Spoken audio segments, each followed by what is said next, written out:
కున్నాము. So, next franchise film వచ్చినప్పుడు ఈ ముగ్గురు కుర్రోళ్ళని ఒక పెద్ద హీరోతో కలుపుదామని ఒక ఐడియా. తమన్ అసోసియేషన్ గురించండి. కంటిన్యూస్‌గా ఉంటుంది. భీమ్స్, తమన్. తమన్ గారి పార్ట్ ఏంటి ఇందులో? తమన్ గారి అసోసియేషన్ గురించి ఆయన అంటే 'మ్యాడ్ 1' కాలేజ్ ఫిల్మ్. చిన్న పిల్లలు 18, 19 ఇయర్ ఓల్డ్ కాలేజ్‌లో జాయిన్ అయిన ఇంజినీరింగ్ కాలేజ్ పిల్లలు, అమ్మాయిలు లవ్, కాలేజ్‌లో జరిగే హ్యూమరు, బాస్కెట్‌బాల్ మ్యాచ్ ఇట్లాంటియన్నీ ఒక రకమైన ఒక సెక్షన్ ఆఫ్ ఆడియన్స్‌కి బాగా నచ్చుతుంది. యూత్‌లో గానీ, ఏ సెంటర్స్‌లో గానీ. కానీ మ్యాథ్స్ స్క్వేర్‌కి వచ్చేటప్పటికి ఏంటంటే 22, 23 ఏళ్ళు అయిపోయి పెద్ద బాగా చదవని మాలాంటి చిల్లర ఎదవలు ఉంటారు కదా! అట్లాంటి చిల్లర ఎదవలు మీరు చిల్లరేది మోస్ట్ సక్సెస్‌ఫుల్ ప్రొడ్యూసర్. అయన్నీ పక్కన నేననేది ఎందుకు బేసిక్ పక్కన? ఇంజినీరింగ్ కాలేజ్ టైమ్‌లో చెప్తున్నా. ఇప్పుడు గురించి కాదు.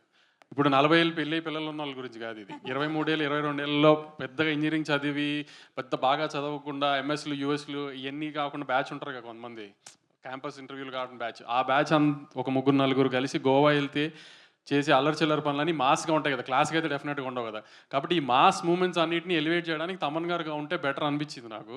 అందుకని తమన్ ఉంటే నాకు ఆ కాన్ఫిడెన్స్ వేరే అలాంటి మూవ్‌మెంట్స్. ఈ సినిమా మోర్ అదే అందుకే 'మ్యాడ్ 1'తో కంపేర్ చేసుకోకండి. ఇది more of a mass film, more comedy film.